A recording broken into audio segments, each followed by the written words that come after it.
croissants and cookies to cakes and quiche. If you are looking for a new bakery to check out, we have just the place for you. Waxwing Bakery opened up a few months ago in Windham, and we have the owners here to tell us all about it. Joining us are Buoye and also Bill Hager from the bakery. And man, it's tough to focus because I keep looking at the bread and the croissants and the cookies. Oh my goodness. Thanks for coming on, guys. Yeah, thanks for having us. First of all, tell us about your culinary experience and what inspired you to open up this bakery.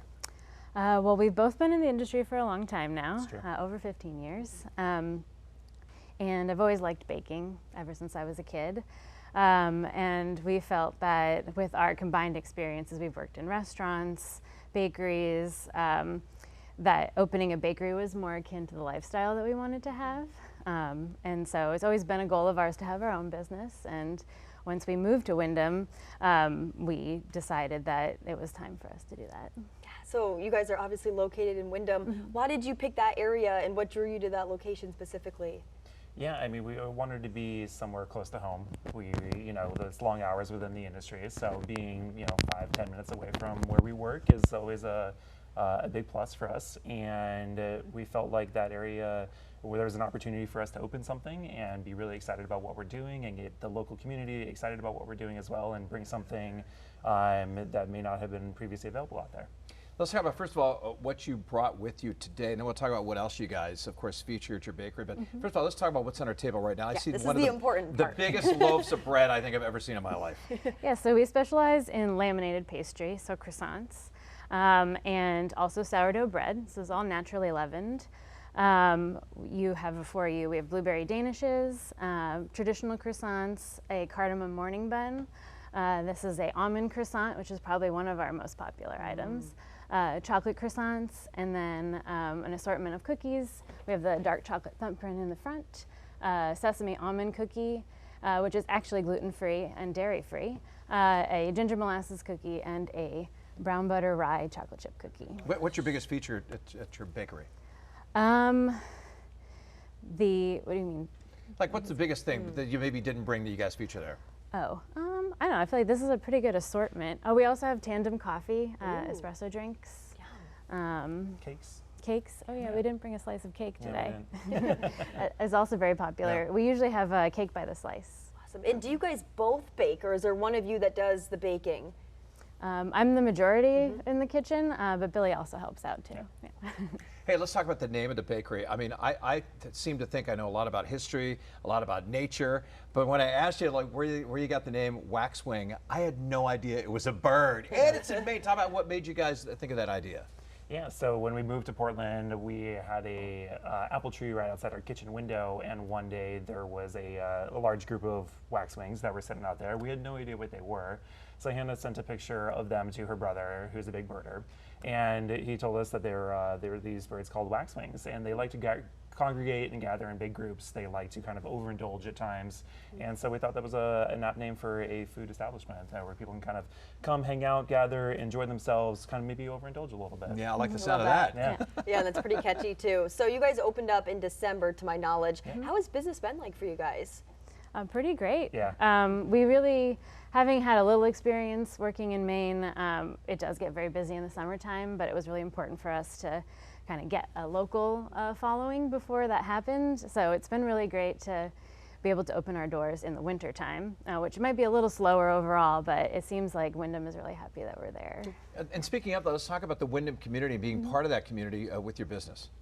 Yeah, I mean, that was our main goal when we opened, is to provide another place for people to gather that's not your home. And also we are a part of the community as residents as well, and we felt like there weren't that many establishments that you could go do that at. So yeah, it's been great, and people have been really responsive and very supportive. It's really lovely to see people come back week after week and really get to know them. Do you guys have like a set menu, or do you switch things out occasionally? What is that like? So we'll keep a lot of these kind of items will stay the same, and then we have maybe some flavor profiles that will change. Like we just got done doing a apple butter Danish. Sconed flavors will change every once in a while. Our cakes that we do by the slice, we do different cakes each month. So this month we're doing a lemon poppy seed cake with cranberry curd and a toasted meringue around the outside. We've done things like a tiramisu cake or a what was our last cake that we did? Oh, we had a Hazelnut de Croix cake. carrot cake. And carrot cake. Yeah. Yeah. What about future plans for you, Rustin? You guys are in Windham. You can expand a little bit more, or what do you think the future, for you guys? We want to be able to do some grab-and-go salads and sandwiches during the lunchtime era. Maybe do some wholesale as well. We just got approved for a wholesale license. So start small and kind of grow from there, which is where we've kind of always started and where we want to go. Do you guys, tell me about the seating situation. Can you sit down and eat there, or do you have to take it and go? What's it like inside? Well, it's both, but we do have a seating area, and we encourage people to come and hang out and grab a cup of coffee. That's the best, just hanging out with some friends, getting some coffee, chilling out. Yeah, I'd love to ask restaurant owners about this, how everything has changed within the last couple of years. But not only do you go in and order something, in person, but people order online, they go on apps, they do DoorDash. How crazy is trying to keep track of all this stuff? It can be a little intense. It can be. We've made the decision right now to not do any online ordering, to make it a much more personal experience, and to make sure that the people who are making the effort to come to our bakery and hang out with us get first come, first serve. And we're just, not ready to open up those floodgates into doing online ordering and we just being don't able to have handle enough that right now. So staff either. yeah, exactly. So right now we're accepting people come in and, love to see people come in and enjoy themselves while they're at the bakery. What are your guys' hours like right now? How many days are you open, and We're what open time? Thursday through Sunday, 7 to 2. Good to know. Here's the big thing. How is it with the early morning hours? We of course doing a morning show. We're up at before the crack of dawn. Yes. And for the people that think about your hours, they go, man, you guys really do that? But you got to be there for the first when the sun comes up, ready to serve our breakfast. Before the sun comes up. Yeah, we have a really big bread oven, and it takes about an hour to heat up before you can even bake anything in it. And croissants take about 2 to 3 hours to proof properly before you can bake them as well. So we're there pretty early. Yeah, is there an item that's like the most challenging to make? My mom's a culinary teacher, and they do a lot of baked goods, a lot of sourdough, and I know you really have to work on that starter and such. So is there anything that's kind of challenging to make? I think the bread is probably the most challenging. It's the most simple. It definitely is. There's really no room for error, and every day is different because you're accounting for so many different factors: the moisture in the air, and just the flour changes from bag to bag and whatnot, which is why I like making it, because it is so interactive. But it requires a lot of kind of guts along with skill to do. Well, there's a lot in this. If you get a shot of this loaf of bread again. Again, how big is this? How many people can this feed? It's a 1.2 kilo loaf.